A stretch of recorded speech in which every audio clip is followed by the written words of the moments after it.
Well, Eric Miller joins me from here in Washington. He's the president of the consultancy firm Rideau Potomac Strategy Group. He's also a global fellow at the Woodrow Wilson Center's Canada Institute, as well as a fellow at the Canadian Global Affairs Institute. Welcome to the program. Thanks for having me. Of course, Eric. So, the Freedom Convoy in Canada started as a real domestic issue, but over 2 weeks have now been inspired copycat protests, as we said, in France, as far away as New Zealand. Why do you think that is? Are you surprised by how it's grown?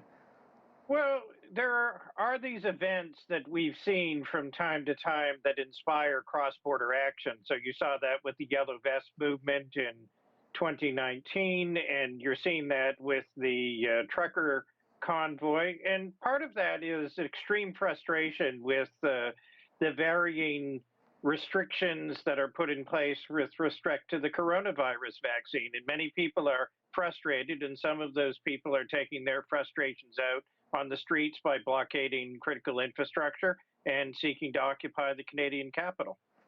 And of course, by blockading the border, really we're starting to see an impact on the economy, particularly the auto industry.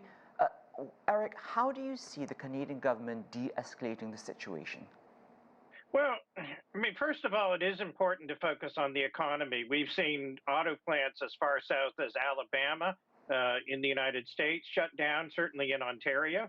And what you saw today with Premier Doug Ford putting in place a state of emergency was something that was a significant signal that they were going to deal with this. In addition, there was an injunction put in place ordering people to leave the bridge. Not everyone will leave the bridge, and the police will deal with the hardened group that stays behind.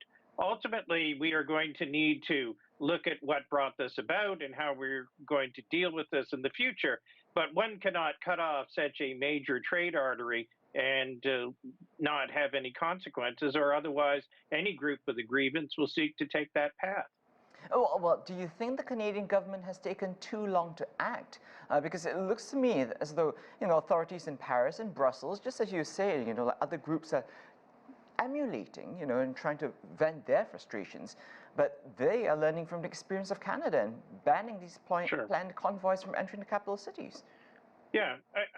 Ultimately, once they're entrenched in the capital, it is a harder process to move them. They put the air brakes on, and these are big rigs that are hard to move. Certainly what you're hearing from people I talk to in Ottawa is a great deal of frustration about the tepidness of Prime Minister Trudeau's response. Certainly there were a lot of cheers for Doug Ford's declaration of the state of emergency in hopes that this will allow things to get back to normal.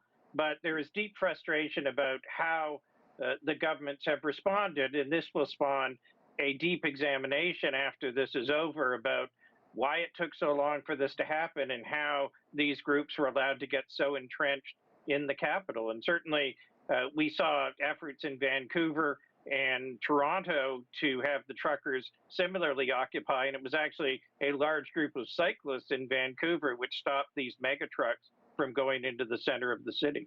We've also seen, protesters kind of garnering a lot of financial support, right? And millions of dollars raised through Gofundme, even though the company pulled the plug on the campaign. And then separately, the Canadian court froze, was it millions of dollars through the app GiveSendGo?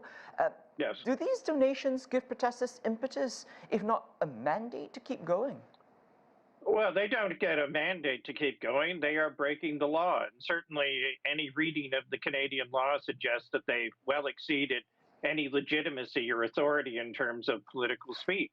What you're seeing is a lot of these donors, we think, are coming out of the United States, certainly some of the radicalized groups that fund right-wing causes around the world. And so this is something that we are going to have to deal with, and there is a network of groups which seek to fund populists who seek to disrupt the civil order around the world, and this is something that we need to look at. And there's a good reason why many of these groups prefer to use cryptocurrencies, because they're much harder to trace than conventional means.